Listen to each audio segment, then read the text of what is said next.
लेकिन चलिए फटाफट ये जान लेते हैं कि आज आपको बाजार में ट्रेड क्या करना है, क्योंकि निश्चित तौर पर संकेत आज ठीक ठाक हैं।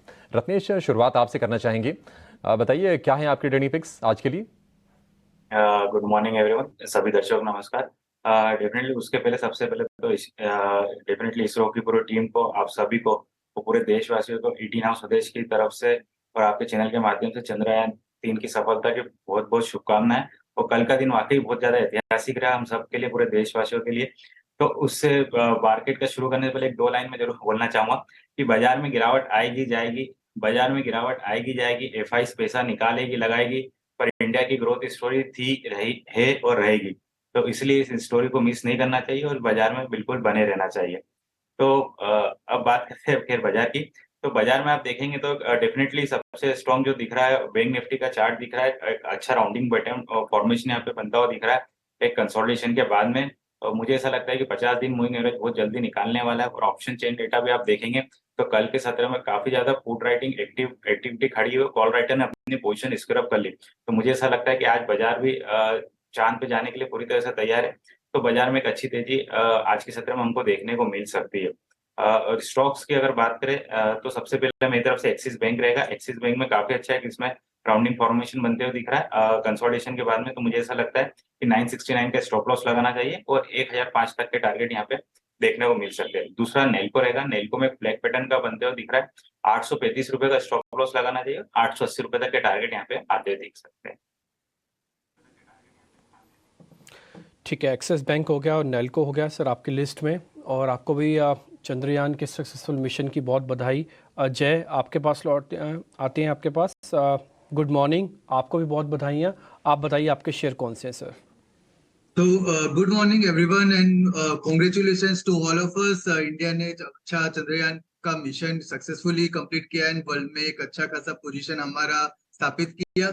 और दूसरी बात एक बताना चाहता हूँ कि अभी एक दो साल में मुझे लग रहा है निफ्टी डिफेंस एंड एरोस्पेस का इंडेक्स भी आ सकता है, बिकॉज अच्छे खासे डिफेंस कंपनीज अभी और बाजार में आएगी। अभी रॉकेट लॉन्च कंपनीज बहुत सारी जो छोटी छोटी है वो शायद से अभी लिस्ट हो सकती है। अच्छा खासा उनका रिटर्न अभी देख सकेंगे, इंटरेस्ट देख सकेंगे इन्वेस्टर की तरफ से। तो मुझे लगता है एक नया इंडेक्स आ सकता है इन फ्यूचर हमारे निफ्टी में। सो जो स्टॉक्स की बात हम करें तो पहला डिम्पी जी फेडरल बैंक के साथ मैं जाना चाहूंगा। जैसे आपने बताया स्टॉक में एक अच्छा ब्रेकआउट आया, पिछले साल से कंसोलिडेशन जो था उसके ऊपर ब्रेकआउट दिखा। वीकली और डेली चार्ट पर अच्छा खासा हम उसके लेवल पर देख सकेंगे कि कल के दिन में जो पिछले 4 बार जो रेजिस्टेंस फेस हो रहा था उसके ऊपर ब्रेकआउट आया। एवरी मूविंग एवरेज के ऊपर चल रहा है अभी 50 डे, 100 डे और 21 डे। सो बेसिकली मुझे लग रहा है फेडरल बैंक में जो कल एक ब्रेकआउट आया वो सस्टेनेबल था, विथ वॉल्यूम था। और ये ब्रेकआउट मुझे अराउंड पहला टारगेट 147 का होगा, उसके साथ ले जा सकता है। और 147 अचीव होने के बाद मुझे लग रहा है 153 के टारगेट्स हम फेडरल बैंक पर देख सकेंगे। सो ये टारगेट्स के लिए स्टॉप लॉस हम रखेंगे अराउंड 134 का। सो फेडरल बैंक में एक ब्रेकआउट है, बैंक निफ्टी अच्छा चल रहा है, पीएसयू बैंक अच्छे चल रहे हैं। तो मुझे लग रहा है फेडरल बैंक का टारगेट 153 का जल्दी अचीव हो सकता है। और दूसरा जो स्टॉक था वो था पेटीएम। सो पेटीएम पर हम वीकली चार्ट पर देखें तो काफी एक अच्छा ब्रेकआउट आया है ये स्टॉक पर। 100 डे मूविंग एवरेज के वहां से सपोर्ट लेके ब्रेकआउट वहां पर आया है। इवन बर्नस्टेन ने भी कल ब्रोकरेज रिपोर्ट निकाला जो अभी आपके चैनल पर फ्लैश हो रहा था। वहां पर उन्होंने 1100 का जो टारगेट लगाया था वो अराउंड 200 दिन की एक्सपोनेंशियल मूविंग एवरेज के वहां पर एग्जैक्टली प्लेस्ड है। सो हमारा टारगेट अभी पहले छोटा रहेगा, अराउंड 970 का रहेगा पहला टारगेट। वो अचीव होने के बाद हम 1100 पर देख सकेंगे पेटीएम को आते। तो पहला टारगेट 970 का रहेगा और स्टॉप लॉस हम 872 का लेके रख सकते पेटीएम पर। ठीक है, पेटीएम हमने लगातार अच्छी तेजी देखी है, 900 रुपये के ऊपर अब ये शेयर जाकर कारोबार कर रहा है। और बर्नस्टीन की बहुत अच्छी रिपोर्ट जिसका कि मेंशन भी कर रहे हैं, इसलिए आप पेटीएम फोकस में रहेगा। 970 के टारगेट, 872 के स्टॉप लॉस। और दूसरा फेडरल बैंक, आपने देखा था कि छोटे साइज के जो बैंक से कल बहुत अच्छी मूव्स थी, हालांकि क्रॉस द कहेंगे पूरे सेक्टर में ही थी ये, लेकिन फेडरल बैंक के लिए 153 का टारगेट और 134 का स्टॉप लॉस। एक और एक्सपर्ट किरण जानी को साथ में जोड़ लेते हैं। किरण, बहुत शुक्रिया, बधाई भी आपको। लेकिन बताइए क्या है आज के आपके शेयर, कहां पर आज अच्छा मूव दिखेगा?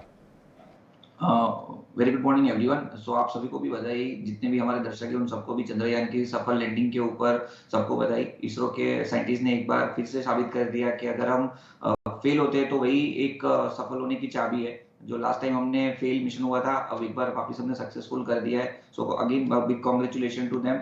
अब ओवरऑल अगर हम सेटअप की बात करें तो कहीं ना कहीं एफआईएस की पोजीशंस और जिस तरह से ऑप्शंस के डेटा दिख रहे हैं, तो इंडेक्स के ऊपर कहीं ना कहीं हमारा थोड़ा कॉन्ट्रा व्यू है। अगर कोई भी गैप अप मिलता है हमें निफ्टी के अंदर 19,500 के आसपास या 550 के बीच में, तो मेरे हिसाब से एक बार प्रॉफिट बुक कर देना चाहिए। और अगर कोई शॉर्ट सेलर है तो निफ्टी को 19,550 के आसपास शॉर्ट भी कर सकते हो। 19,660 का स्टॉप लॉस रखना है और 19,400 टारगेट हम एक्सपेक्ट कर रहे हैं। आज की जो एक्सपायरी है वो निफ्टी के अंदर 19,400 के आसपास रहेगी, ऐसा लग रहा है as of now, looking at the open interest data.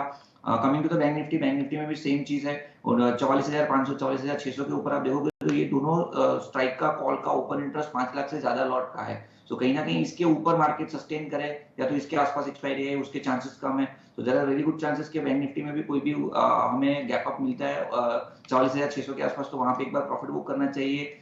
या तो फिर वहां पे एक बार आप शॉर्ट सेल भी कर सकते हो। 44,860 का आप स्टॉप लॉस मेंटेन कीजिए। नीचे में 44,200 के आसपास की एक्सपायरी बैंक निफ्टी में आ सकती है। तो इंडेक्स के ऊपर हमारा व्यू थोड़ा कॉन्ट्रा है, लेकिन स्टॉक स्पेसिफिक अगर हम बात करें तो कहीं ना कहीं जो बुलिशनेस है वो कंटिन्यू रहेगी। ओवरऑल मार्केट का जो टोन है वो बुलिश टोन ही है, जिस तरह से मिड कैप और स्मॉल कैप के चार्ट हमें दिख रहे हैं। तो आईटी के अंदर हमारा पहला बाय कॉल रहेगा मास्टेक।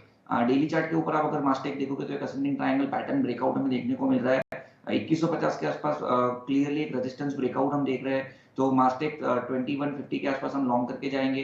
2184 एज अ टारगेट हम एक्सपेक्ट कर रहे हैं and 2129 as a stop loss हम रखेंगे मास्टेक के अंदर। दूसरा जो कॉल है वो एमएसएफएल का है, मैक्स फाइनेंशियल सर्विसेज। ये कॉल हमने लास्ट टाइम भी आपकी टीवी पे रिकमेंड किया था। ओके ठीक है, तो आपके स्टॉक्स हमने अच्छे से नोटिस कर लिए सर। स्टॉप लॉस टारगेट भी आ गया। मैस्टेक तो ज़्यादा इंपॉर्टेंट है, आज आईटी का उम्मीद भी आज थोड़ा चल जाए। चंद्रयान के सक्सेसफुल मिशन की लैंडिंग के अच्छी से आप ज़रा ट्रेडिंग कॉल्स अपनी बता दीजिए। वेरी गुड मॉर्निंग और आपको भी बहुत बधाई। Indeed a very proud moment for all of अस। जहां तक स्टॉक स्पेसिफिक एक्शन की बात है, 2 कॉल्स हैं मेरे। पहला है हिंडाल्को। अगेन मेटल पैक में हमने एक अच्छा रिवाइवल देखा है, ये कंटिन्यू रह सकता है for the coming few days.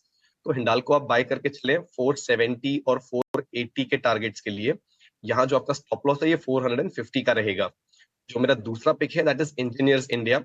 ये स्टॉक बहुत ही स्टेडी सेक्युलर से अप ट्रेंड में है और कल इसने इसका जो एक रेजिस्टेंस जोन था 160 का उसको क्रॉस किया है, उसके ऊपर की क्लोजिंग दी है। तो ये मोमेंटम जो है ये भी कंटिन्यू रह सकता है।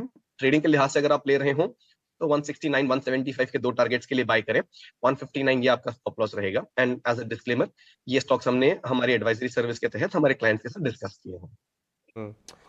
मैक्स फाइनेंशियल की खबर बताना जरूरी है। करीब आधे % इक्विटी का ब्लॉक हुआ है मैक्स फाइनेंशियल। आपको मालूम होगा, अगर आप ट्रैक कर रहे हैं 660-70 के भाव से हम आपको ट्रैक करवा रहे हैं। हर ब्लॉक जो प्रमोटर की तरफ से आ रहा है वो एब्जॉर्ब होता जा रहा है। सबसे पहले ब्लॉक में मोतीलाल म्यूचुअल फंड और बहुत सारे ने पार्टिसिपेट किया था और हर ब्लॉक के बाद एब्जॉर्ब होता गया। इस समय 920 पे मैक्स फाइनेंशियल खड़ा हुआ है। खैर खास बात ये भी है कि उसके बाद पूरे इंश्योरेंस स्पेस में एक रिबाउंड आया। मैक्स फाइनेंशियल में ज़्यादातर मैक्स इंडिया का कारोबार है। 4.5% ऊपर, 920 का भाव। ब्लॉक की खबर हम टिकर पर लेके आएंगे जल्दी, लेकिन कुछ ये बताइए, इस भाव से लेना चाहिए? बिल्कुल Ajay, there isn't much suggesting कि यहाँ पे कोई दिक्कत, कोई इशू है। लेने में मोमेंटम जो है इसका बिल्कुल बरकरार है। मार्केट के साथ भी इसमें हमने इतना बड़ा कोई क्रैक या डिप नहीं आते हुए देखा है, तो रिलेटिव स्ट्रेंथ बहुत क्लियरली इसमें विजिबल है। तो मान लीजिए अगर आपको एक फ्रेश एंट्री भी लेनी हो, यहाँ पे फिलहाल जो गैप अप ओपनिंग बता रहा है 40 करीब 38 से 40 रुपीज की। इसके बाद अगर थोड़ा सा डिप मिले आपको करीब 890 के लेवल्स के आसपास, तो खरीदेंगे तो आपका रिस्क रिवॉर्ड रेशियो जो है और थोड़ा फेवरेबल हो जाएगा।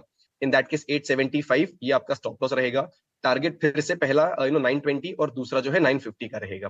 तो थोड़े से डिप्स का वेट करें, बट ओवरऑल सेटअप पॉजिटिव है।